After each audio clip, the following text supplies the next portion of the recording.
I never expected to see my wife sitting on another man's lap, laughing like a schoolgirl, in the back office of a pizza restaurant we'd been going to since our first anniversary. That moment, the sheer absurdity of it, her giggling, him with his arms around her waist, her glass of red wine dangerously close to his laptop, it lodged itself into my memory like a splinter under the skin. It wasn't just the betrayal that hit me, it was the location, the sheer randomness of the place, the setting so normal, so familiar, that it made the whole thing feel like a bad dream looping in the background of everyday life. Let me walk you through how I ended up catching her like that. It wasn't some dramatic setup. There was no secret spy gear or dramatic phone confrontation. It started with a plumbing issue, of all things. Layla, my wife of 9 years, had mentioned casually one Thursday morning that she was helping a local restaurant redesign their interior. It was supposedly part of a new partnership between her museum and small businesses around the city, a program aimed at blending modern art into everyday spaces. She had pitched it as art for the people. I didn't care enough to ask more. I was grading midterms, buried in essays about the Cold War and the impact of McCarthyism, and she sounded genuinely excited. That used to be enough. That same day, around noon, the landlord of the building where I run an evening adult education course called to tell me there was a water issue and we'd need to cancel all events for the next 2 days. I had about 4 hours to kill before Layla was due to be home, and since I was already halfway across town, I thought I'd surprise her, maybe grab lunch, see this restaurant art project she was so excited about. She hadn't told me the name of the place, but Denver isn't huge, and I knew she had meetings that week on the east side. I guessed right on my third try. I walked into the place expecting to see her in her usual work mode, sketchbook in hand, maybe debating where to hang a minimalist painting above a soda machine. Instead, I saw her behind the counter, disappearing through the swinging doors to the back with someone else. My first instinct wasn't even suspicion. I thought maybe she was checking on something in the kitchen. I waited a few minutes, tried not to look out of place, then casually asked the girl at the register if I could use the bathroom. She pointed to a hallway near the back. I didn't head to the bathroom.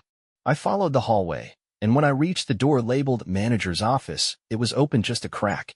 I should have walked away. I should have knocked. Instead, I stood there like a statue, watching the scene play out like a slow-motion car crash. Layla was perched on the lap of a man I recognized vaguely. He'd come to one of the museum's opening nights, introduced himself as Rafi, said he was a freelance sound designer.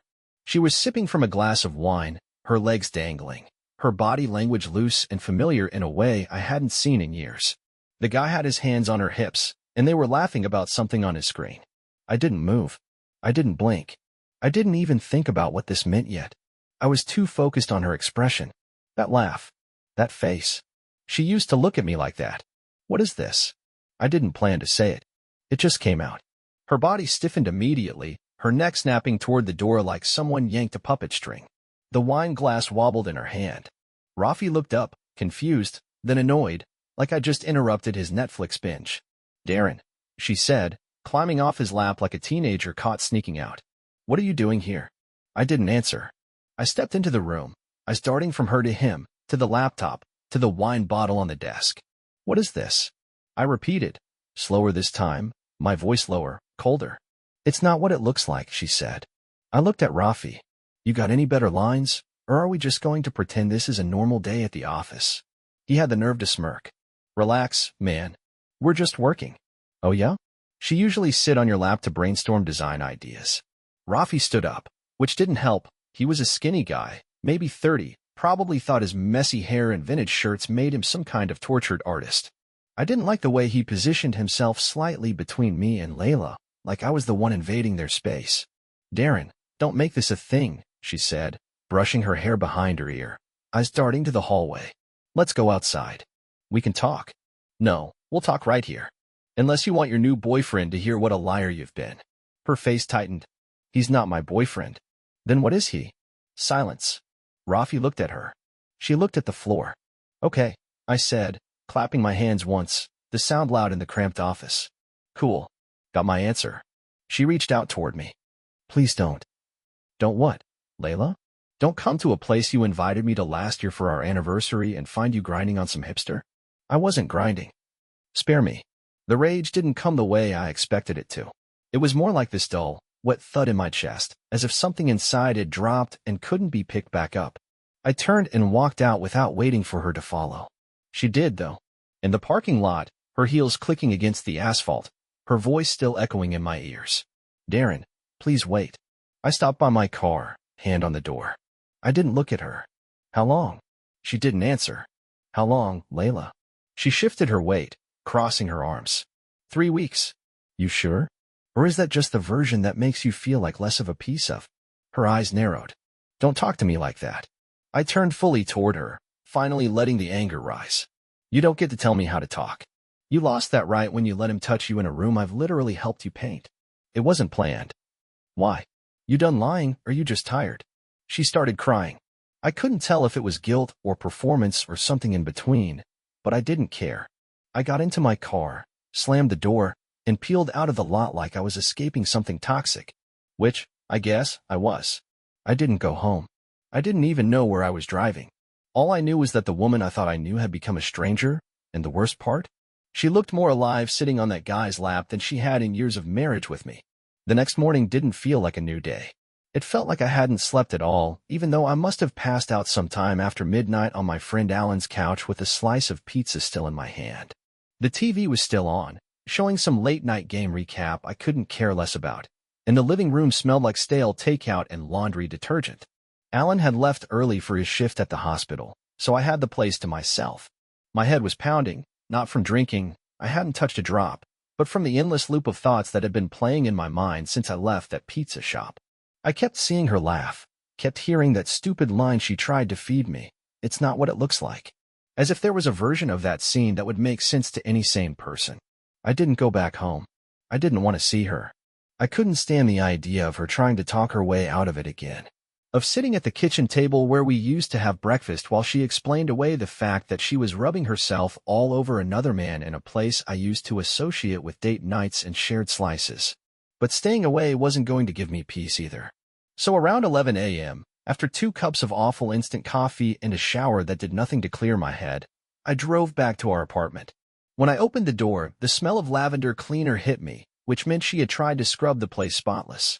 That was Layla's version of guilt. Erase every physical sign, make it look like nothing ever happened. The living room looked too perfect. Cushions fluffed, our framed photo from last summer suddenly centered on the wall, a candle burning on the coffee table like this was a normal day. She was sitting on the couch, waiting like she was rehearsing for a confrontation.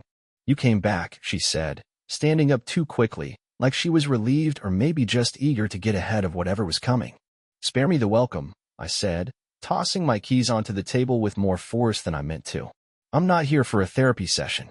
Then why did you come back? To get answers. Not that I expect the truth. She looked hurt, which annoyed me more than anything. It wasn't her place to look hurt. I already told you, she said, voice soft. It's only been a few weeks. It wasn't serious. Not serious, I repeated, nodding slowly. You were straddling him and laughing like you were 16. Forgive me if I'm not comforted. She sat down again, crossing her legs tightly, probably without realizing she was mimicking the same posture I'd seen yesterday in the office. We didn't plan for it to happen, she said. Jesus, Layla, are you listening to yourself? Do you hear how pathetic that sounds? She didn't respond right away, and when she did, her tone changed. She was no longer defensive, just tired. You don't understand, Darren. You don't see how it's been. Oh, you're right, I snapped. Please, explain to me how sleeping with some artsy man in a pizza restaurant is the natural result of a few rough weeks at home. She flinched again. You've been distant for months, always in your own head. You're either at school, buried in your grading, or out with your students for lectures. When's the last time we had a real conversation that wasn't about errands or bills? That hit, but I didn't let her see it. So your solution was to find someone who'd let you sit on their lap like a child? She stood again, her voice rising. He listened to me. He made me feel like I mattered again, like I was still someone worth talking to. And I didn't. I was yelling now. I gave you everything, Layla. I went to your stupid gallery openings. I sat through lectures about sound art and installations and whatever you were into that week. I showed up even when I hated every second of it. You showed up, she said bitterly, but you were never really there. You'd stand in the corner, bored out of your mind, checking your watch like you were counting the seconds until you could leave. I stared at her. She wasn't wrong. I had done that. I had stopped pretending to care about the things she loved because they felt more like obligations than connections. But I hadn't cheated. I hadn't made her feel small. And no amount of detachment justifies what I saw. So what now? I asked after a long silence. Is he waiting in the wings for you to come back? Are you just biding your time? No, she said quickly, and for the first time, her voice cracked. I ended it. Last night, after you left, I told him it was a mistake. I laughed, not because it was funny, but because it was too pathetic for anything else. Of course you did. That makes everything better. She looked like she wanted to cry, but I had no interest in comforting her. I wasn't going to give her that. Not anymore. You should leave, I said finally. Her mouth opened like she wanted to argue, but she closed it again. She nodded slowly. Can I pack some things? You've got 10 minutes. And just like that, she walked down the hall, into our bedroom, and started collecting whatever she thought she needed. I stood in the kitchen, arms crossed, staring out the window like it would offer me some direction. All I saw was the same neighborhood, the same sky, but everything felt off. Like nothing could be trusted anymore. Not her, not my judgment, not even the furniture that now looked like it belonged to strangers. When she came back out, bag in hand, she paused at the door. Darren, she said, but I didn't let her finish. Just go. And she did. 3 days passed before I saw her again. I didn't contact her, and she didn't reach out.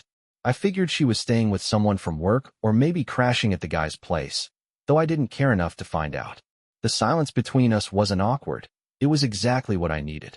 I spent those days clearing out everything that reminded me of her. Her books were boxed and taped shut. Her makeup and bathroom junk were dumped into a basket by the front door. The framed photo from our trip to Seattle went straight into the trash. I didn't even hesitate. I wasn't trying to hurt her. I just didn't want her face looking back at me every time I reached for the remote. That Sunday, I got a text from her saying she was coming by to talk. No question mark. No please. Just a heads up. I didn't answer. If she was expecting me to roll out the carpet or even pretend I was happy to see her, she was delusional. She showed up around 5, wearing the same beige coat I used to like, probably because she thought it'd soften the situation. She knocked instead of using her key. Good start. I opened the door and stepped aside without saying anything. She walked in, looked around, and her eyes went straight to the bare walls. The living room felt like a different place now, like a house someone was moving out of. Wow, she said, her voice small. You really cleared things out. You said you wanted to talk. So talk. She set her purse down on the edge of the couch, but didn't sit. Neither did I. We just stood there facing each other, like two coworkers in a tense meeting where no one wants to be the first to speak. I don't know how to start this, she said eventually. Try with the truth. All of it. She sighed. I already told you. No, I cut her off. You told me what you thought would hurt the least. That's not the same. She nodded slowly, then looked down, then back up at me. Fine. You want it straight? It wasn't just 3 weeks. It started at the end of February. I met him during a collaborative event at the museum. He was doing sound design for one of the exhibits, and we hit it off. At first it was just talking, grabbing coffee, bouncing ideas. Then it turned into longer meetings, then lunch, then more. I didn't plan for it to happen that way. I didn't wake up one day and decide to screw around on you. You just did it anyway. She swallowed. Yes. Did you sleep with him? There was no hesitation. Yes. I didn't react. I didn't flinch. I had expected that answer. What I didn't expect was the way she said it. Flat. No shame. Not proud, but not broken up about it either. Like she was checking off a list. Where? She blinked. What? I want to know where. She hesitated. A hotel. Twice. His place. And once, at the museum. That one hit. I don't know why that one in particular. Maybe because I'd shown up at her work so many times, smiling like a dumbass, bringing her lunch, meeting her coworkers. All while she was screwing one of them in the same building. Unbelievable, I muttered. I'm not proud of it. Don't care. She shifted her weight. I know you hate me right now. I know I deserve it. I just needed you to hear it from me before you decided what comes next. Oh, I've already decided. She looked surprised. What does that mean? It means I'm done. I don't want to fix this. I don't want counseling. I don't want long talks about where we went wrong. You had options. You could have talked to me. You could have said you were unhappy. You didn't. Her mouth opened, then closed again. I thought if I told you, it would just push you further away. You were already gone. You just forgot to leave. We stood there for a while in silence. She looked like she was searching for the right thing to say, something that might shift the direction of the conversation, but I wasn't giving her any handholds. Eventually, she moved toward the couch and sat down, slowly, like her body was getting heavier. "I didn't stop caring about you," she said. "Don't. I mean it. I didn't stop loving you. I just what? Needed variety? Needed to feel young again?" "No," she snapped. "I needed to feel wanted. And I didn't. Not for a long time." "I didn't feel wanted either," I said.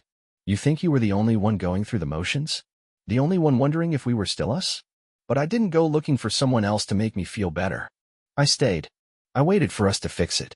You gave up first." She looked at the floor again. I didn't want to see her cry, but I could tell it was coming. I didn't stop it. I didn't comfort her. Let her feel it. Let her sit with what she did. "I'm sorry," she whispered. "That doesn't fix anything." "I know. You should go." She nodded, got up, picked up her purse, walked toward the door. She stopped with her hand on the knob, turned back to me. "Is there anything I can do?" "Yeah. Leave me alone." And she did. After she walked out that night, I sat in the dark for a long time. I didn't move, didn't eat, didn't bother turning the lights on. Just sat there trying to process the fact that the woman I'd spent nearly a decade with had confessed to every single thing I suspected and worse. Not only had she done it, she'd done it more times, in more places, for longer than she first admitted. And somehow, she had the nerve to walk in here and try to act like it was something we could maybe fix with the right words and the right apology. That night I didn't cry, I didn't scream, I didn't trash anything. I wasn't going to give her or the situation that kind of power. Instead, I started planning. The next morning, I made a call to a guy named Barry. He's a former student of mine, a quiet kid with a sharp mind who now works in freelance tech stuff, security systems, data recovery, forensic digging. One of those people who can find things most people hope stay hidden. I didn't need him to do anything illegal, just a bit of quiet confirmation about the man Layla was involved with. I gave him a name and a guess about where the guy lived, and within a few hours he had sent me links to his social profiles, photos, and even clips from some podcast this guy had produced. His name was Rafael Ortega, age 31, born in San Diego, moved to Denver 5 years ago, claimed to be an audio artist, which apparently meant he edited sounds together and called them stories. I watched a few minutes of his content and felt my stomach twist. This was the guy who got between us. This was the man she thought was worth throwing everything away for. I spent the next day going through her social media. It was still public, and I didn't feel bad looking through it. If she could open her legs for someone else, I could scroll through her Instagram. What I found was subtle but obvious: photos from the same restaurant I caught her in, vague quotes about creative partnerships, and pictures of her taken by someone with a better camera than her phone. I matched angles and backgrounds with posts on Raphael's page and confirmed what I already knew. They hadn't just slept together, they had been out in public, together, pretending like they were just friends to everyone who didn't look too close. It was disgusting how casual they'd been. That's when I knew I wasn't just going to move on. I was going to make it hurt. I didn't want to break the law. I wanted something smarter than that. Something permanent. So I started with her reputation. I emailed the museum's donor board, attaching a detailed timeline of the affair based on her own social media, using dates and photos and caption timestamps. I didn't accuse anyone directly. I just pointed out how it might look if it turned out that 2 of their professional collaborators were involved in a months-long relationship that overlapped with public funding and art grant approvals. I mentioned how a few donors might not feel great about that kind of ethical breach, especially if it became a headline. I never signed my name. Didn't need to. Let them start asking questions. Next, I submitted a few anonymous tips to local event blogs that promoted their past exhibitions. I included links to the podcast and mentioned that Layla had been seen several times with Raphael at events funded by public arts money.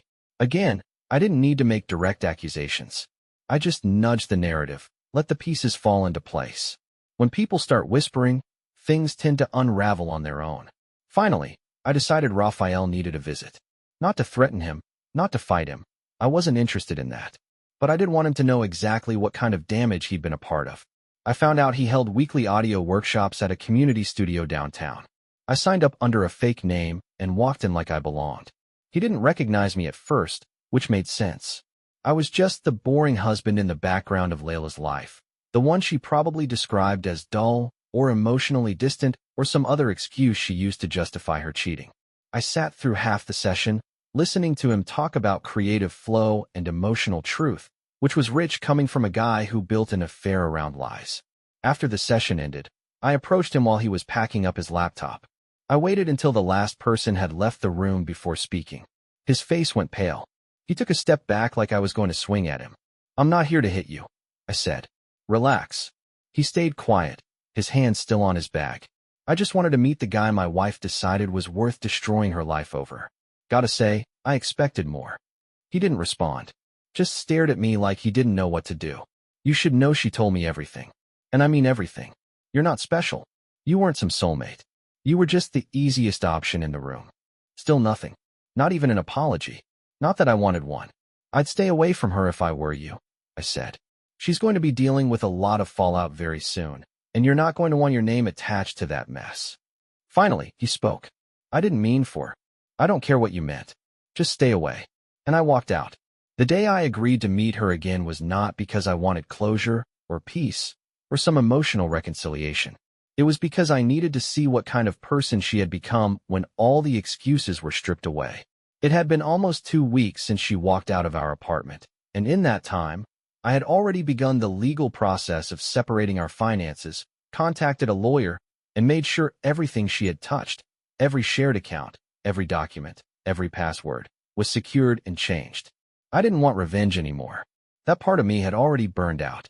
I wanted clarity, not about her actions, because that was already painfully obvious, but about what she thought this all meant now that the dust had started to settle. I wanted to look her in the eye without hate and see if she even understood what she'd done, not just to me, but to herself. We met at a neutral spot, not our home, not her temporary place, but a small community center cafe where no one knew either of us. I had picked it deliberately. I didn't want familiar surroundings to blur the line between past and present. I got there first, sat at a table near the back, ordered nothing, and waited. When she arrived, she looked more tired than I remembered, like the weight of everything had started to catch up with her. There was no trace of the woman I had seen laughing in that office, no trace of the confidence she had carried into my apartment the last time we spoke. She sat across from me without saying a word, and for a while we didn't speak. The silence was uncomfortable, but I let it stretch. I wasn't going to be the one to start. When I finally spoke, it was measured, calm, and direct. I told her I wasn't angry anymore, not in the way she probably imagined. I wasn't going to scream or ask questions I already knew the answers to. I didn't need to know if she still talked to him, or if she regretted what she did, or if she had cried herself to sleep every night since. What I needed was to explain what came next. I laid out my intentions clearly. The divorce was moving forward, the apartment was mine, the bills and utilities were transferred into my name, and anything she wanted from the place had to be collected by the end of the week. I had sorted the legal documents with my attorney, and she would be receiving everything through email by the following day. There would be no drama, no mess, just a clean and fast cut. She didn't interrupt. She didn't ask me to reconsider. She nodded in the right places, and I couldn't tell if she was trying to process everything or if she was just overwhelmed. I told her that I had already reached out to her museum board, anonymously, and that her relationship with Raphael had likely caused more damage than she anticipated. I wasn't proud of that part, but I didn't hide it either. I told her that I didn't feel guilt about it, not because I wanted to destroy her, but because I needed her to feel consequences, not for revenge, but because she had made decisions like there would be none. Then I explained something I hadn't even admitted to myself before that moment.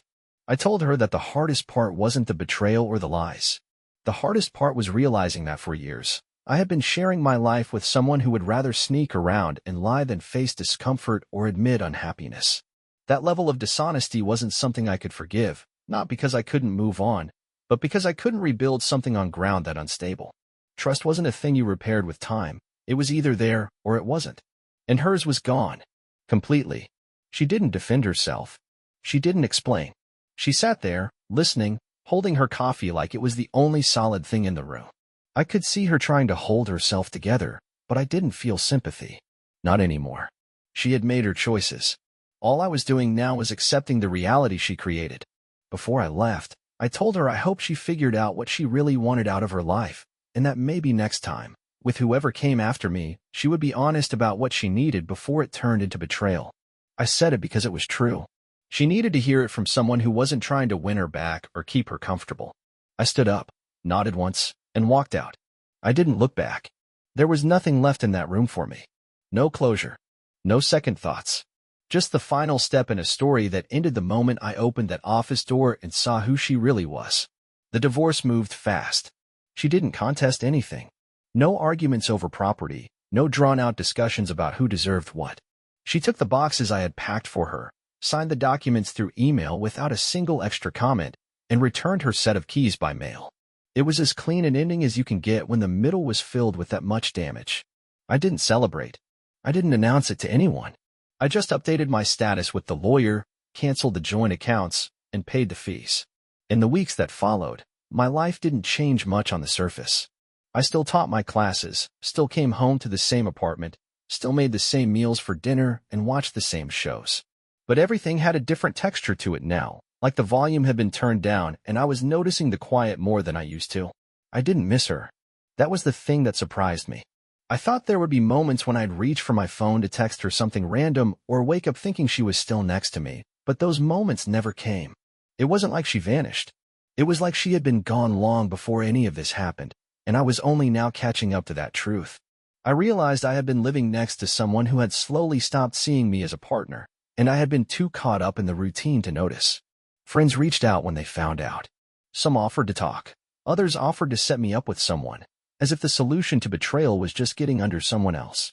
I thanked them and turned them down. I didn't want to patch up my life with distractions or new relationships. I wanted to sit with it, to understand what kind of man I had been in that marriage, what I had allowed, what I had ignored, and what I would never allow again. That part was important to me, not because I thought I was to blame for her actions, but because I wanted to know exactly where my boundaries were now that I had seen what happened when they were crossed.